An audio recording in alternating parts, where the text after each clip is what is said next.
Hello বন্ধুরা, টুসিস base কিচেনে সবাইকে স্বাগত জানাই। আশা করি সবাই খুব ভালো আছেন। আমাদের বাঙালিদের সারাক্ষণ একটু মিষ্টি না খেলে ঠিক ভালো লাগে না, এরকম মনে হয়। তো আজকে একটা এমন মিষ্টি বানাবো যেটি ঘরে থাকা উপকরণ দিয়েই বানানো যায় আর খুব তাড়াতাড়ি হয়ে যায়। চলুন শুরু করা যাক। এখানে দেখুন আমি 500 গ্রাম দুধ নিয়ে নিয়েছি আর দুধটাকে জাল দিয়ে নিচ্ছি। আর এটি ফুল ক্রিম দুধ আছে, আর ফুল ক্রিম দুধেই কিন্তু এটি বেশি ভালো লাগে। আর এটি বাড়িতে তাড়াতাড়ি তৈরি করে ফ্রিজে রেখে দিলে অসাধারণ টেস্ট হয়। তো দেখুন আমি জাল করে নেওয়ার পরে কিছুটা দুধ একটু পাত্রে তুলে নিলাম। আর এখানে আমি আজকে ওরিও আর নাইস যে বিস্কুটগুলো পাওয়া যায় সেই বিস্কুট দিয়ে কিন্তু তৈরি করছি। এখানে দুধটা কিছুক্ষণ ফুটে ওঠার পরে এখানে আমি 5 থেকে 6টি বাতাসা দিয়ে দিচ্ছি। এখানে যেহেতু বিস্কুট দিয়ে করবো সেই জন্য বিস্কুটে যথেষ্ট মিষ্টি থাকে, সেই জন্য খুব বেশি মিষ্টির প্রয়োজন নেই। তবে যদি আপনারা মিষ্টি বেশি একটু পছন্দ করেন তাহলে একটু বেশি মিষ্টি দিয়ে নেবেন, তাতে অসুবিধা নেই। আর এটি চিনি যদি দেন তাহলে 2 চামচ চিনি দিলেই কিন্তু হবে। এবার ভালো করে বাতাসাটা গলে যাক, ততক্ষণ অপেক্ষা করব।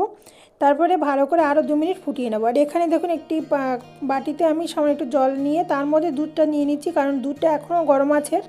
এর মধ্যে কাস্টার্ড দিলে দলা মতো পেকে যাবে, সেই জন্য আমি এর মধ্যে জল দিয়ে একটু গুলে নিচ্ছি। এখানে 2 চামচ পরিমাণে আমি কাস্টার্ড পাউডার ব্যবহার করছি। আর এটি হচ্ছে ম্যাঙ্গো কাস্টার্ড পাউডার। আর এটির ফ্লেভারটা অসাধারণ আসে, কালারটা যেমন সুন্দর আসে, সেই জন্য আমি এটি ব্যবহার করছি। আপনারা অন্য ফ্লেভারেরও ব্যবহার করতে পারবেন।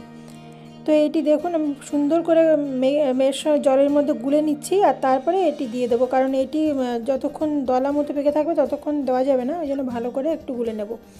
আর এটি দিলে এতটা টেস্ট ভালো হয়, আর আপনারা এর বদলে কর্নফ্লাওয়ার ব্যবহার করতে পারবেন। এবার দেখুন দুধের মধ্যে এটি দিয়ে দিচ্ছি। আর এটি দেওয়ার বেশ কিছুক্ষণ পরেই কিন্তু দুধটা অনেকটা ঘন হয়ে যায়।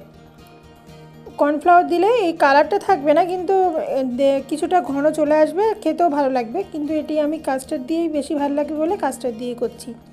এবার দেখুন কাস্টার্ড পাউডার দেওয়ার পরে আমি কিছুটা চামচ দিয়ে নাড়াচাড়া করে নিচ্ছি। এবার দেখুন কতটা ঘন হয়ে গেছে। এবার মোটামুটি 4 থেকে 5 মিনিট মতো ফোটালাম, তাতেই ঘন হয়ে গেল। আর এদিকে দেখুন একটি কাঁচের ট্রে নিয়ে নিয়েছি, এর মধ্যে আমি বিস্কুটগুলোকে সাজিয়ে নিচ্ছি। এখানে 7টি বিস্কুট নিয়েছি, নাইস যে কোকোনাট বিস্কুটগুলো হয় সেটি 7টি নিয়ে নিলাম। এর মধ্যে ওপরে একটি লেয়ার দিয়ে দিলাম প্রথমে, তারপরে আবার ওরিও দেওয়ার পর আরেকটি লেয়ার দিয়ে দেবো। এবার ওরিওটাকে আমি ডিভাইড করে নিয়েছি। আর এর মধ্যে যে ক্রিমটা আছে ক্রিমটাও আমি ব্যবহার করছি, খেতে অসাধারণ লাগবে সেই জন্য। এর উপরে আরও একটি লেয়ার দিয়ে দিচ্ছি। আর এইভাবে যদি আপনারা পরপর অনেকগুলো লেয়ার তৈরি করেন তখন কিন্তু আরও বেশ ডিপ হয় বা দেখতেও অসাধারণ হয়, খেতেও ভালো লাগে। আর এখানে দেখুন আমি কিছুটা ফ্রুটস নিয়ে নিয়েছি। এখানে কিউই আছে, গ্রেপস আছে, আর যে অ্যাপেল গ্রিন অ্যাপেলগুলো হয় সেই অ্যাপেল আছে। আর এখানে একটি তরমুজের কিছু টুকরোগুলোও কিন্তু নিয়ে নিয়েছি। এবার এগুলিকে ওপর দিয়ে একটু ডেকোরেশন করে দিচ্ছি, দেখতে ভালো লাগবে আর খেতেও ভালো লাগবে। এটি ফ্রুট পুডিংও বলতে পারেন, সেই জন্য এইভাবেই করছি। আর এইটি উপর থেকে সাজানোর পরে দেখুন অসাধারণ দেখতে লাগছে। আর এর উপরে আমি কিছুটা কিশমিশ দিয়ে দেবো। এটি হচ্ছে কালো কিশমিশ যেগুলো হয় সেগুলোও দিয়ে দিচ্ছি। যতটা কালারফুল হয় দেখতে ভালো লাগবে ততটা। আর আপনার প্রাণে যা যা ফ্রুটস ব্যবহার করতে চায় সেটিই করতে পারবেন। এখানে দেখুন আমি টুটি ফুটিও কিছুটা ব্যবহার করছি আরও কালারফুল করে তোলার জন্য। আর তারপরে দিয়ে দিচ্ছি উপর থেকে একটু পেস্তা কুচিগুলো গালে পড়লে ভালো লাগবে, সেই জন্য আপনারা এখানে অন্য কাজু বা আলমন্ড যা মনে হয় সেটি দিতে পারবেন। তো দেখুন দেওয়া হয়ে গেছে। আর এটি এবার আমি বাইরে ঠান্ডা করে তারপর ফ্রিজে ঢুকিয়ে দেবো সেটিং হওয়ার জন্য, বা একটু ঠান্ডা ঠান্ডা খেতে ভালো লাগবে সেই জন্য।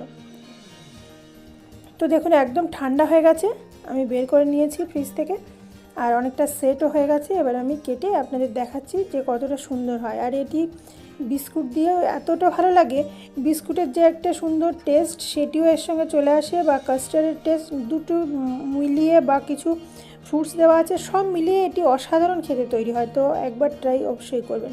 দেখুন আমি তুলে নিয়েছি আর এটি চামচ দিয়ে কেটে খেতে কিন্তু দারুণ লাগবে। আর এখন জাস্ট গরমটা শুরু হয়েছে, সেই জন্য এই সময় কিন্তু ঠান্ডা ঠান্ডায় অবশ্যই খুবই ভালো লাগবে।